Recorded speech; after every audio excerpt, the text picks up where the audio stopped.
ရုတ်တရက်ဖောက်ကြည့်လိုက်တာကြောက်သားကိုစိမ့်နေတာပဲ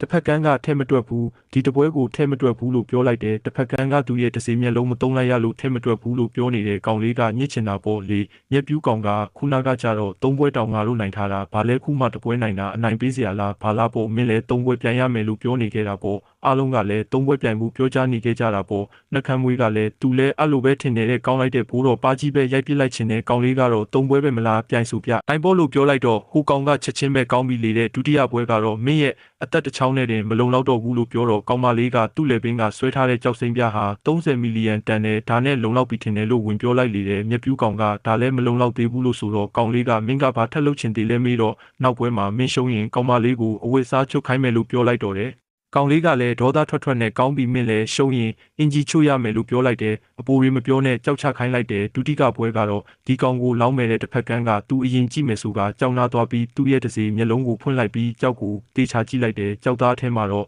အစိမ်းရောင်ချောလေးမြင်နေရတာပေါ့ပြီးတာနဲ့နောက်လှည့်ပြီးဘာကြောက်စိမ့်ဆိုတာပြောလိုက်ပြီး10မီလီယံတန်တယ်လို့ပြောလိုက်တယ်ကောင်လေးကနင်က10မီလီယံတန်တယ်ဆိုတော့သူကမတန်ဘူးလို့ပြောလိုက်တယ်တစ်ဖက်ကန်းကလည်းလောင်ရဲပြီးကြောက်ကိုအတွင်းအားနဲ့ရိုက်ခွဲလိုက်ပါတော့တယ်ကြောက်ဟာတစ်ဖက်ကန်းပြောသလိုကြောက်သားစိမ့်လေးနှဲငယ်ရှိနေခဲ့ကြောင်းမြင်တွေ့နေရတော့တာပေါ့သိတဲ့အတိုင်းဘေးကနွားအလောင်းရတွေကမင်းပြောတော့ဘာဖြစ်တယ်ညာဖြစ်တယ်နဲ့အခုကြည့်ကြည့်လေတစ်ဖက်ကန်းမမှန်ဘူးလားဘာလားနဲ့ပေါ့နှက်ခမ်းမွေးကဘာဖြစ်တယ်ကြောက်စိမ့်ဘရင်ဆိုလားခုကြတော့ကြောက်စိမ့်ယူဖြစ်နေပြီလို့စော်ကားပြောဆိုနေတော့တာပေါ့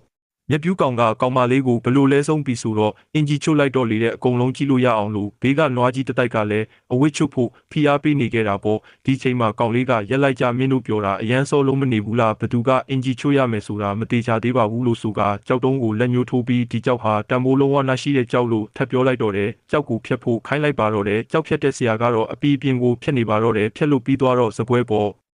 ကိုယူလာခဲ့တဲ့တစ်ဖက်ကန်းကဒီနေ့မင်းကိုတစေမျက်လုံးကဘာလဲဆိုတာမင်းကိုပြမယ်လို့ဆိုကကြောက်ကိုဆွဲဖျက်လိုက်ပါတော့တယ်ဖျက်လိုက်တဲ့ကြောက်ဟာအထဲမှာအကွဲကြောင်းတွေနဲ့တလင်းကြောက်လိုဖြစ်နေခဲ့တော့တယ်တစ်ဖက်ကန်းကတော့ဘလို့လုံးဖြစ်နိုင်မှာဘေးကနွားကတုံးကသူ့ပုံစံအတိုင်းဝေဖန်ရေးဝင်ပြီးလေစောက်เสียကြီးထားနဲ့ဘာမှလည်းသိတာမဟုတ်ဘူးမျက်ပြူးကတော့တစ်ဖက်ကန်းကိုဆွဲလိုက်ပြီးဘဲမှလည်းမင်းပြောတဲ့ကြောက်စိမ့်ဟိုကောင်လဲဘာပြောရမှန်းမသိဖြစ်နေတော့တယ်အင်ဂျီကသူ့ချွတ်ရတော့မှာ